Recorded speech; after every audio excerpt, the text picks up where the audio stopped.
Hey guys, just a quick little video to show you how to use our clay extruders.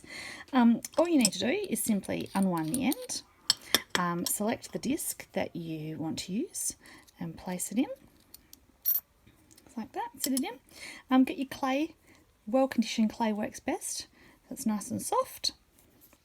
And we're going to pop that into our extruder, so make space for it. Okay, pop that in like that. Pop the lid on, or the cap on, and then just simply turn the crank. As you turn, whoop, the wrong way. As you turn, turning, you feel it tighten, and then magic.